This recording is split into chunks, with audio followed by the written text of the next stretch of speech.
मैं अपने कमरे में बैठी इम्तिहान की तैयारी कर रही थी कि बाहर से अचानक दरवाज़ा खुलने की आवाज़ आई। मैं अपना जूता पाँव में डालकर फौरन बाहर भागी।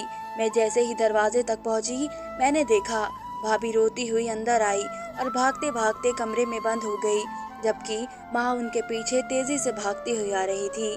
मैंने माँ को रोकाकर उनसे भाभी के रोने की वजह पूछी।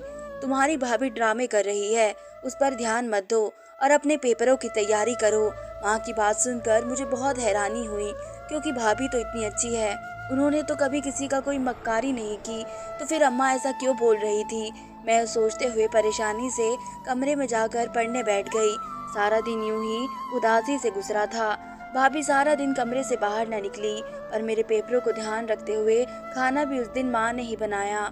और ये उस दिन का दूसरा झटका था, क्योंकि जब से भाभी ब्याह कर आई थी, उन्होंने मुझे माँ को किचन में कदम रखने से मना कर दिया था, क्योंकि वह किचन का हर काम खुद ही बखूबी कर रही थी। मेरे भाई दूसरे शहर कपड़ों की मील में काम करते थे। आज उनकी वापसी थी। ज़्यादातर भाई को जिस दिन आना होता था, भाभी उनके लिए स्पेशल खाना बनाती थी और आखिरी में वह खुद अच्छे से तैयार होकर उनका इंतज़ार करती थी। लेकिन आज ऐसा कुछ नहीं हुआ और ये गैर मामलात वाक़यात मुझे बहुत परेशान कर रहे थे। लेकिन मैं खामोशी से ये सब कुछ होता देख रही थी, क्योंकि माँ ने मुझे कुछ भी बताने से सख्ती से मना कर दिया था और भाभी अपने आप को कमरे में बंद किए बैठी थी। और जब भाई दस्तरखान पर भाभी को ना पाकर मुझसे उनकी गैर मौजूदगी की वजह पूछने लगे, तो माँ ने हड़बड़ाहट में कहानी बना दी कि उसकी तबीयत ठीक नहीं है। मैंने आंखें उठाकर अम्मा को देखा। अम्मा ने मुझे सख्त नज़रों से खामोश होने को कहा। मैं भी खामोश हो गई। चलो, जब भाई कमरे में जाएंगे तो भाभी से बात करने के बाद सच वैसे भी सामने आ जाएगा। हम सब खाना खाकर अपने अपने कमरे में चले गए। क्योंकि भाभी का कमरा अंदर से लॉक था, तो भाई को ज़्यादा घबराहट होने लगी, इसलिए वे जल्दी से डुप्लीकेट चाबी लेकर आए और दरवाज़ा खोलने की कोशिश करने लगे। और भाई जैसे ही रूम में दाखिल हुए, उन्होंने देखा कि भाभी अभी तक सो रही है। भाई ने जल्दी से अपना रूम अंदर से लॉक किया और उनके पास चले गए। मैं पानी देने अम्मा के कमरे में गई थी और जब वापस आने लगी तो मैंने भाभी के कमरे में देखा, तो भाई बेइंतहा गुस्से से अम्मा के कमरे में दाखिल हुए, लेकिन मुझे देखकर कहने लगे, छोटी, तुम अपने कमरे में जाओ, मुझे माँ से अकेले में कुछ बात करनी है। मैं भाई का हुक्म सुनकर फौरन वहाँ से अपने कमरे में चली गई, लेकिन मुझे भाभी के रोने की वजह जाननी थी, इसलिए मैं मजबूरन वापस दोबारा आकर दरवाजे के बाहर खड़ी हो गई। और जिसको सुनकर मुझे अपने कानों पर भी विश्वास ना हुआ कि मैंने कुछ गलत तो नहीं सुन लिया। ऊपर वाले, अम्मा ऐसा कैसे कर सकती है। भाई इम्तिहान गुस्से से अम्मा से कह रहे थे कि अम्मा, आपको खुदा का वास्ता मेरी बीवी की जान छोड़ दे, वो बहुत पाक है, बहुत नेक सीरत है, उससे ये काम मत कराओ। जब ऊपर वाले ने हमें औलाद देनी होगी, वो खुद दे देगा, मगर मैं आपसे कह रहा हूँ कि अगर अब आप मेरी बीवी को किसी भी 2 टके के गली कूचे और लूटमार करने वाले पीर बाबा के पास लेकर गई, तो याद रखेगा, फिर मैं अपनी बीवी को लेकर ये घर छोड़कर चला जाऊंगा। और ये सिर्फ धमकी नहीं है। भाई के घर छोड़ने की बात सुनकर माँ फौरन रोने लगी और कहने लगी, बेटा, मैं तुम्हारे लिए ही ऐसा कुछ कर रही हूँ, तुम्हारी औलाद का मुंह देखने के लिए ही ये सब कुछ कर रही हूँ। लेकिन बेटा, अगर तुझे नहीं पसंद तो मैं नहीं लेकर जाऊंगी दोबारा उसे। लेकिन बेटा देख, मैं तेरे आगे हाथ जोड़ती हूँ, ये घर छोड़कर मत जा, मैं कैसे रहूंगी तुम दोनों के बगैर। भाई माँ की बातें सुनकर नरम पड़ गए और माँ को गले लगाकर बोलने लगे कि हाँ, मैं कहीं नहीं जा रहा, लेकिन प्लीज़ आप याद रखिए, मेरी बीवी बहुत पाक और पर्दे वाली है, उसे ये सब अच्छा नहीं लगता, वे बहुत पर्दे वाली है, ऊपर वाले ने उसके लिए पर्दा खराब मत करें। माँ फौरन उस बात पर सर हिला दिया। भाई उनके बात पर भरोसा करते हुए अपने रूम में चले गए। भाई के जाते ही मैं अपने कमरे में चली गई, लेकिन कमरे में आते ही माँ लगातार चक्कर काटने लगी। मेरे दिमाग में एक ही बात चल रही थी कि आखिर माँ भाभी के साथ ऐसा क्या कर रही थी। माँ भाभी को आखिर कहाँ और कौन से पीर के पास लेकर गई थी। क्या भाई बार बार एक ही बात किए जा रहे थे कि अम्मा, मेरी बीवी बहुत पाक है, ये वह सब नहीं कर सकती, उसे ये सब अच्छा नहीं लगता, कुछ तो गड़बड़ ज़रूर है, कुछ तो झोल है। ये तो सब मेरे दिमाग में आया कि अम्मा भाभी से कुछ गलत काम तो नहीं करा रही। ये सोचते ही मैंने फौरन अपने सोच का रूख किसी और मुंह तरफ मोड़ लिया। ऐसा नहीं हो सकता, भला माँ भाभी के साथ ऐसा क्यों करेंगी, भला वे अपने बेटे का घर बर्बाद क्यों करेंगी। लेकिन अगर ऐसा कुछ ना होता तो भाई माँ को बार बार एक ही बात क्यों कह रहे थे कि मेरी बीवी बहुत पाक है। कुछ तो बात ज़रूर है। मैं इन्हीं सोचों में घूमती और उन्हें उलझती रही और फिर मैं आखिर में सोच से तंग आ गई थी और सर पकड़कर बैठ गई। पूरा एक हफ्ता हम साथ सबके साथ गुजार कर भाई वापस अपनी शॉप पर चले गए। दिन यूं ही गुजरने लगे, लेकिन अब सब पहले जैसा होने लगा था। माँ भाई की उस दिन दी जाने वाली धमकी के बाद भाभी को कहीं भी लेकर नहीं गई, इसलिए भाभी बहुत ज़्यादा खुश रहने लगी। भाभी हर काम पहले की तरह करने लगी, मेरे साथ भी बहुत अच्छा वक्त गुजारने लगी। लेकिन जब भी मैं उनसे उस दिन जब रोते हुए घर आई थी की बात पूछती तो एकदम से बात बदल देती और एकदम से मेरे पास से उठकर चली जाती। मुझे उनके रवैये से बहुत हैरत होती कि आखिर भाभी ऐसे घबरा क्यों जाती हैं और मुझे क्यों बता नहीं रही हैं। दूसरी तरफ मुझे अम्मा का रवैया भी हैरत और परेशानी में डाल रहा था। वह अक्सर भाभी के कमरे में घुसकर उन्हें पता नहीं क्या क्या कहती, लेकिन जैसे ही मैं उनके कमरे में जाती तो माँ और भाभी दोनों ही घबरा जाते। बल्कि माँ तो मुझे बहुत सख्त बातें भी सुना देती और कभी कभी तो मुझे कमरे से निकल जाने का कह देती। मैं बहुत ज़्यादा परेशान हूँ और हैरत में भी क्या, फिर क्या खुफिया चल रहा है अम्मा और भाभी के बीच। अम्मा ऐसा रवैया क्यों किए हुए हैं कि जैसे वे अपना राज कोई छुपा रही हो। कुछ तो था जो गलत था, कुछ तो ऐसा ज़रूर था जो अम्मा हम सब से छुपा कर भाभी से करवा रही है। लेकिन आखिर वे कौन सा राज था? मुझे ये सारे सवाल परेशान करते थे। मैं सब यही चाहती थी कि बस मेरी माँ भाभी के साथ कुछ गलत ना करे, लेकिन मुझे सच भी तो नहीं मालूम था। मैं ऐसे कैसे किसी पर भी इल्ज़ाम लगा सकती थी। इसलिए मैं मजबूर होकर खामोशी से सही वक्त का इंतज़ार करने लगी और फिर मुझे घर का माहौल बहुत घुटन भरा लगने लगा था। भाभी घर का काम करके चुपके से अपने कमरे में जाकर बंद हो जाती। मेरे पास बैठना भी भाभी ने बंद कर दिया था और इसकी वजह यही थी कि वह जब भी मेरे पास आती मैं उनसे वही सवालात पूछने लग जाती। इसलिए उन्होंने अब मुझसे दूरी बना ली थी। जबकि माँ, वो तो वैसे ही गुस्से में फिरती रहती थी, जैसे उनका कोई अहम मकसद पूरा ना हो रहा हो, जैसे उनकी कोई हसरत पूरी ना हो रही हो। लेकिन मेरे भी कुछ सवालात करने पर मुझे बहुत सख्ती चिढ़ी थी। अब मैं शिद्दत से भाई का इंतज़ार करने लगी। मैंने एक दो बार भाई को कॉल करके भी बताया कि भाई इस बार भी जल्दी घर आ जाओ, मुझे आपसे बहुत ज़रूरी बात करनी है। लेकिन भाई ने कहा, छोटी, मैं फ़ौरन आ जाता तुम्हारे बुलाने पर, लेकिन इस महीने पूरी कंपनी का काम का जिम्मा मेरे सर पर है, इसलिए मैं चाह कर भी नहीं आ सकता। सिर्फ चंद दिन की तो बात है, मुझे फिर आ ही जाना है। फिर हम बैठकर तसल्ली से बात करेंगे।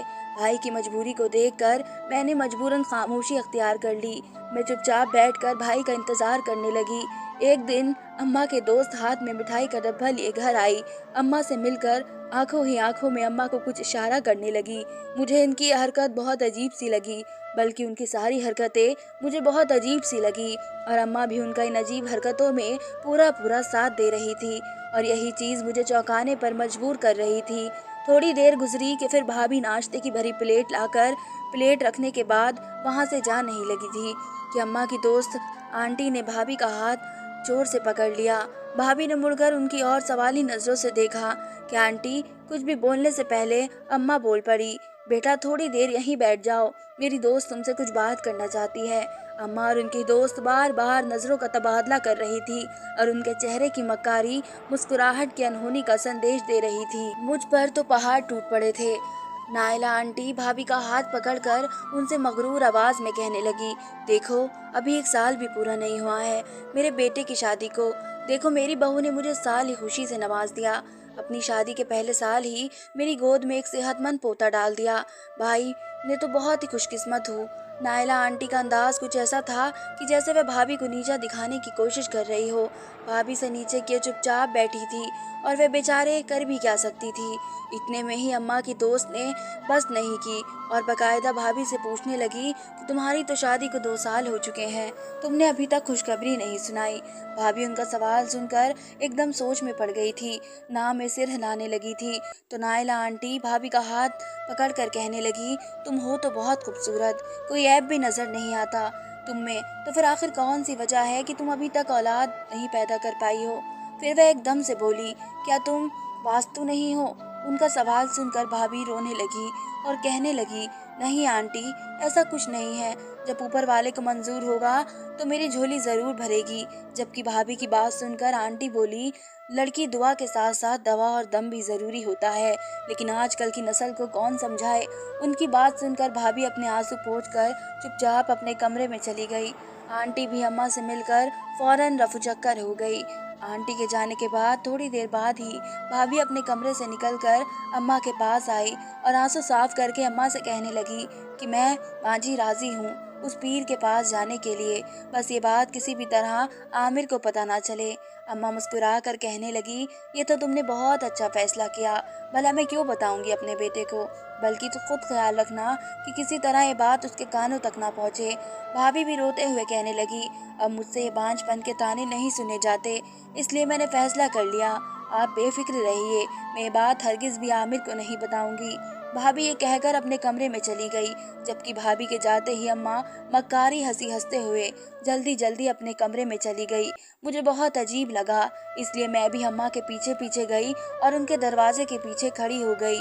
मैं अंदर झांकने लगी थी कि मैंने सुना अम्मा कह रही थी, वाह नायला, क्या अदाकारी की है तूने, देख तेरा नाटक काम आ गया। तेरे जाते ही मेरी बहू मेरे पास आई और वो करने के लिए अपनी रजामंदी जाहिर कर गई, जिसके लिए मैं उसे आज तक राजी नहीं कर पाई। देख नायला, तेरी एक चाल ने मेरी बहू को उस पीर के पास जाने के लिए राजी कर दिया। अरे मुझे तो अभी तक यकीन नहीं आ रहा है कि मेरी बहू मान गई है। अम्मा खुशी खुशी बोले जा रही थी। मुझे ऐसा लग रहा था कि मैं अभी भी यहाँ पर खड़ी रही तो मैं यहीं पर गिर जाऊंगी। मेरे लिए सोचना ही जान का बवाल था। अम्मा ने भाभी को अपनी चाल में बुरी तरह फंसा लिया था। अम्मा ऐसे कैसे कर सकती है। मैं यही सब सोचने में मगन थी जब मुझे अम्मा के कदमों की आवाज़ सुनाई दी। मैं जल्दी जल्दी होश में आते हुए पर्दे के पीछे खिसकती हुई अपने कमरे में चली आई। तभी मैंने सुना अम्मा भाभी के कमरे में जाकर उनसे कह रही थी, कल तैयार रहना, हम 10 बजे पीर के पास चलेंगे। अम्मा और भाभी तो रात का खाना खाकर अपने अपने कमरे में जाकर सो गई, लेकिन मुझसे खाना नहीं खाया गया और ना ही सारी रात सोया गया। मैं सारी रात बिस्तर पर करवटें बदलती रही और यही सोचती रही कि आखिर अम्मा भाभी के साथ क्या करने वाले हैं, आखिर वे क्या करवाना चाहती है भाभी से। यही सोच में मैं न जाने मेरी आंख कब लग गई और मुझे पता भी नहीं चला। रात देर से सोने की वजह से सुबह मेरी आंख देर से खुली। मैं जल्दी जल्दी उठकर बाहर भागी। मुझे ये सोच परेशान कर रही थी कि कहीं भाभी अम्मा के साथ चली तो नहीं गई, लेकिन जब मैंने सामने देखा तो भाभी तैयार हो रही थी और अम्मा का इंतजार कर रही थी, जबकि अम्मा न जाने किससे फोन पर बात कर रही थी। थोड़ी देर बाद अम्मा बाहर आई और भाभी से कहने लगी, अब तुम्हारे जाने की कोई ज़रूरत नहीं है, तुम अपने कमरे में जाओ। अम्मा की बात सुनते ही भाभी खुशी खुशी अपने कमरे में चली गई। मुझे ये सुनकर हैरानगी हुई, अम्मा ने एकदम से अपनी चाल कैसे ज़ाया जाने दी थी। मैंने सोचा शायद अम्मा के दिल में खोए खुदा का खौफ आ गया है। मैं ये सोचते हुए कमरे में जाने ही लगी। मैंने देखा अम्मा एक बड़ी सी पोटली उठाए घबराते हुए बाहर की ओर जा रही थी। जब मैंने अम्मा से पूछा कि आप इस तरह कहाँ जा रही हैं, तो अम्मा फौरन सख्ती से मुझे डांटते हुए बोली, मैं तुम्हें जवाब नहीं दूंगी, इसलिए तुम चुप कर अपने कमरे में जाओ, मैं थोड़ी देर तक आ जाऊंगी। मैं अम्मा का ये रवैया देखकर बहुत घबरा गई, लेकिन मैं खामोशी से किचन में जाकर अपना नाश्ता बनाने लगी। नाश्ता बनाने के बाद मैं वहीं जाकर बैठ गई। वहाँ बैठकर खाना खाने लगी। अभी मैंने 2-4 निवाले हलक से नीचे किए थे, मैंने देखा अम्मा दरवाज़ा खोलकर जल्दी जल्दी अंदर आई।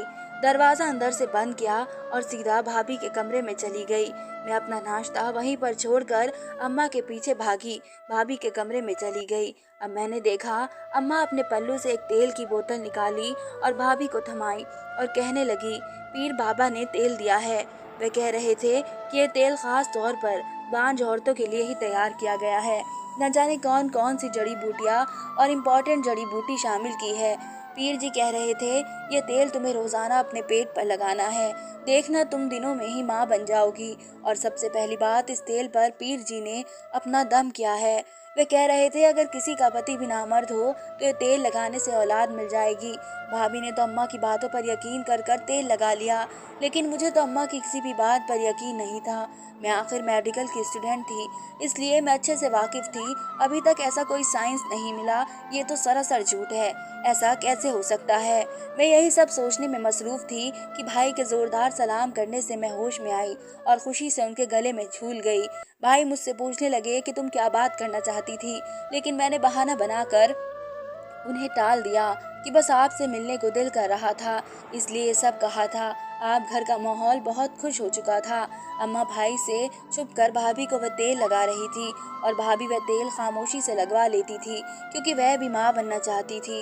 एक दिन भाभी खुशी से भाई के साथ अम्मा के पास आई और कहने लगी कि मुबारक हो अम्मा, आप दादी बनने वाले हो। अम्मा खुशी से भाभी को गले लगा लिया और उनके कान में धीरे से बोली, देखा पीर जी के तेल का कमाल। भाभी जोर जोर से हाँ में अपना सिर हिलाने लगी, लेकिन मेरे लिए इस बात पर यकीन करना बहुत मुश्किल था। भला ऐसे कैसे मुमकिन था। इसलिए मैं चुपके से भाभी के कमरे में गई और वह तेल अपनी चादर के पल्लू में छिपाकर अपने कमरे में आ गई। अब मैं अम्मा और भाभी से छुप कर वह तेल इस्तेमाल करना शुरू कर दिया और एक दिन में मुझ पर असर हुआ। मेरी आंखें बाहर को निकल गई। मुझे लगा मेरे सर पर कमरे की छत गिर गई हो। मुझे अपने पैरों पर खड़ा भी नहीं हो पा रही थी, क्योंकि मैं वाकई प्रेग्नेंट हो चुकी थी। मैं अब तक यकीन करने से वाकिफ थी, बल्कि एक तेल की बदौलत ये कैसे मुमकिन था।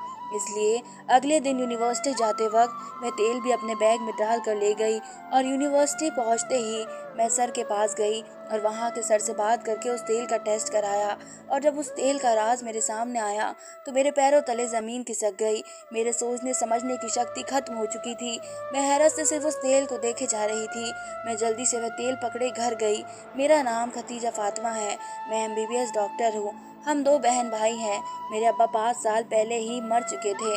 2 साल पहले ही मेरी अम्मा की बहन की बेटी से मेरे भाई की शादी हो गई थी। जब मैं तेल का टेस्ट कराने ले पहुंची तो मुझे मालूम हुआ कि वह सादा सा सरसों का तेल है, जिसमें किसी भी तरह की कोई भी जड़ी बूटी या कोई भी दवाई शामिल नहीं थी।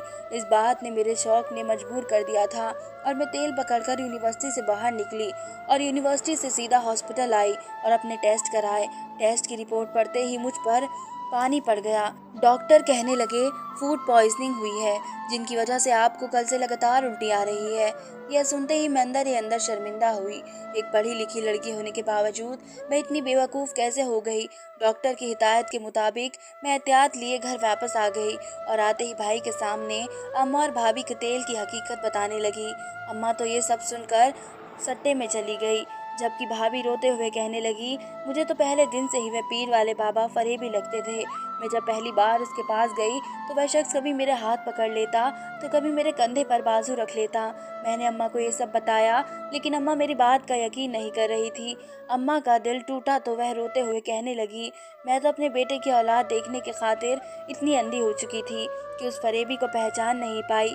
ये मामूली सा तेल मुझे 2 तोले सोना लेकर और रुपए 1 लाख लेकर दिया था। अम्मा रोते हुए अपना रोना रोने लगी। आखिर ये मैंने क्यों कर दिया? हाय मेरी दौलत। भाई और मैं अफसोस से एक दूसरे को देखने लगे। भाई ने फौरन पीर बाबा के खिलाफ रिपोर्ट दर्ज कराई, जो कि उस पीर बाबा के खिलाफ बहुत सी रिपोर्ट दर्ज थी। अगले ही दिन उसे गिरफ्तार कर लिया गया और उसका दुकान जो लगाता था वह भी बंद कर दी गई। भाई सिर्फ अम्मा से ये बोले, अम्मा इस दुनिया में पत्ता भी हिलता है तो वह भी मेरे ऊपर वाले के हुक्म से, इसलिए उसी पर यकीन करो। उसी पर यकीन करने से तुम्हें हर चीज मिल जाएगी। उसके लिए सब्र करना जरूरी है। काश आपने भी ऊपर वाले पर यकीन किया होता और सब्र से काम लिया होता तो आज आप यूं सदियों की जमा पूंजी लुटाकर बैठी ना होती। और अम्मा रोते हुए सर हिलाने लगी। शायद उन्हें भाई की बात समझ आ गई थी। दोस्तों, अगर आपको आज की कहानी अच्छी लगी हो तो उसे लाइक कीजिए और अपने फ्रेंड्स के साथ शेयर कीजिए। और हाँ, अभी तक हमारे चैनल को सब्सक्राइब नहीं किया है तो हमारा चैनल सब्सक्राइब कर दीजिए। धन्यवाद दोस्तों।